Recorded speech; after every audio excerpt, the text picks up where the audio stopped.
Hello and welcome back to Star Citizen. My name is Evenlease, and today on 10 Minutes More or Less Ship Review, right behind me, the Aegis Eclipse. Let's go ahead and take a look.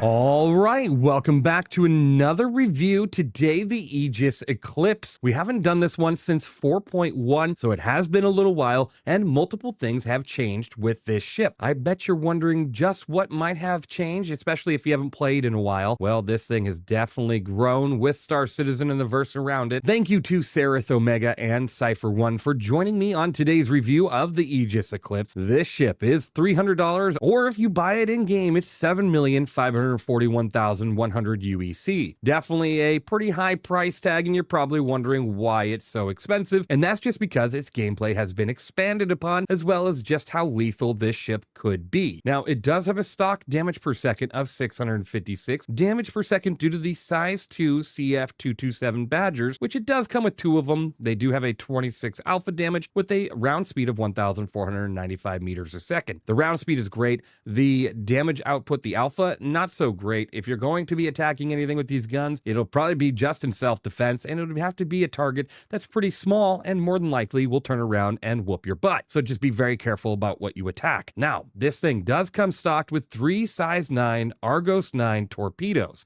Those torpedoes on a full run, when you shoot all 3 of them off, cost 52,000 UEC to replenish all 3. Those torpedoes are also known to be pretty bad because they are cross-section torpedoes. Now, what that means for you is that you have to constantly hit the tab button to ping to get even a lock on whatever you're trying to engage. And if the cross-section isn't even big enough, they're not going to get a lock at all. They do output quite a considerable amount of damage, though, when they connect and actually explode, but we did have an issue earlier to where the torpedoes, all 3 of them, made contact with the Polaris and did absolutely nothing. I don't know if they're bugged or if there's just an issue going on around these size 9 torpedoes altogether, but these ones did nothing, and I'd advise against using them. Now, one of the new features of the Eclipse that did come about is the ability to equip bomb racks. And you can equip up to 20 size 3 Thunderball bombs, which is pretty cool, and if you use all 20 of them, it costs you 20,000 UEC to replenish those. Or you can equip 4 size 5 Stormburst bombs, which if you wanted to go ahead and replenish all those, it's again only 20,000 UEC to replenish the 4 size 5. Now, if you wanted to bring out a size 10 bomb, which only could be done via the A2 bomber before, now you can do it with the Eclipse. You can carry 1 size 10 Colossus bomb, and that is a 74,000 restock fee if and when you do drop that bomb and need more. That's a pretty decent amount of firepower for this ship, especially since it's extraordinarily stealthy. This thing, if you properly equip it, which once we get into the cockpit, I'll show you how, you can make this thing almost impossible to see on radar. Now, you do have a total of 4,488 bubble shield, which I'm just going to tell you right now, the bubble shield, the armor, the ship HP, not a single one of these things matter with this ship because it's all about remaining stealthy and not being seen. If you do get seen, there's a very good chance, if you're not already in nav mode, that you're just going to have to end up either ejecting or just succumb to your injuries because this ship won't be able to take much for an impact. You do have 2,464 ship armor with a 11 physical penetration value and a 9 energy penetration value, which means that pretty much everything short of a handgun can damage you, and then you have 27,044 ship HP. Again, it's not a good amount. It's only going to allow you to get hit for a few moments before you're either component killed or you're just overall just blowing up in a big old ball of fire. So what that means is drop your ordnance and get out of there. Now, you do have a top SCM speed of 210 with a 510 forward boost and a 215 backwards boost, with the top nav speed of 1,100. Definitely a great amount if you're looking to get in and out without being seen. Hopefully you'll pick the right direction and stay low to the cover. Now taking a look at your pitch yaw roll, you have a 38, 31, 115, and then if you put full power to your engines and your pips, because the game does require that now to get the full potential of your boosted pitch yaw roll, it is a 46, 37, 138. Now you do have 48 flares and 5 decoys, which is average across the board, and then you have 1.2 SCU of hydrogen fuel in-game version 4.10 and 1.8 SCU of quantum fuel in-game version 4.10. So with that in mind, let's go ahead and take a look at this ship here in the first person. We are currently on Fuego, the moon, around Pyro 5, the beautiful green gas giant right there. This ship does not have a gold standard pass, so there's no access to the components. There is no weapons rack, but you do have storage. If you go ahead and press F and hold it, right click, you can go ahead and access your storage via the open storage button. But we're going to go ahead and enter the pilot seat, and we'll show you a few details before giving you my score.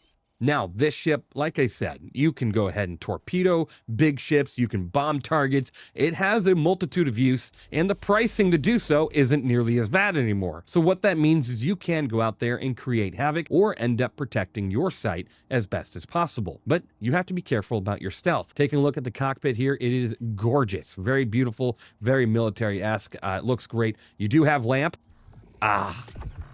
My eyes.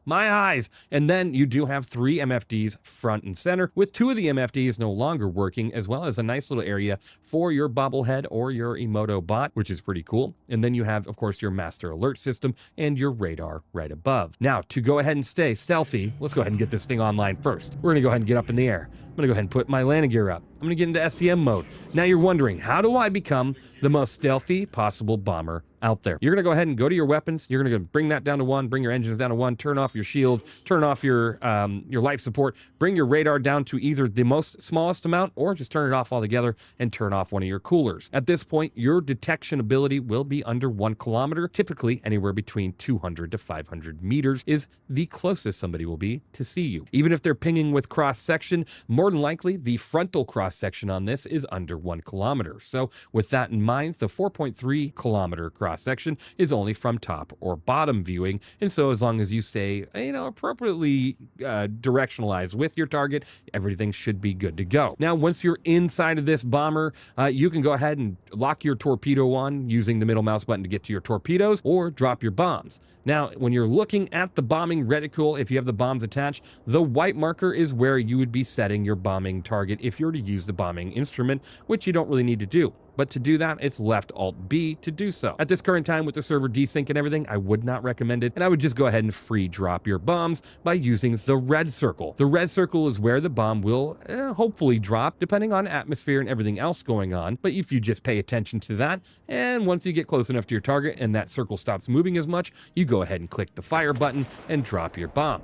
Now, with certain size bombs like 5s and 10s, you have to be extraordinarily careful, because if you're not, you will end up in the blast zone and probably not walking away from that one. Now this ship, with what it is being a bomber and a specialized torpedo unit, is a very specialized stealth capable ship out in the verse. It is not a daily flyer, even though some definitely could take advantage of that. I would have to say, for what it is and for what it is used for, it's a 98 out of 100. It has a capability of carrying massive torpedoes to cause massive effective damage to big ships, if not catastrophic, ending damage for like something like a Perseus. This thing can one-shot a Perseus if 1 torpedo connects and actually creates damage. Or if you want to go ahead and drop bombs on a, ground target, you now have that capability, and she is very stealthy to do so. With that in mind, it actually might be overpowered in some, if not most ways, until we get the ability to have a more advanced radar vehicle or truck in the game to help detect or at least deter ships like this from entering the area of operations. Thank you guys for watching. I really hope you enjoyed this look at the Aegis Eclipse. It is a great ship. It can be a ship that's only used during specific times, but man, does it create damage when you do. Thank you for being here. Thank you for being awesome. I really hope you enjoyed, and of course, I'll see you all in the next one.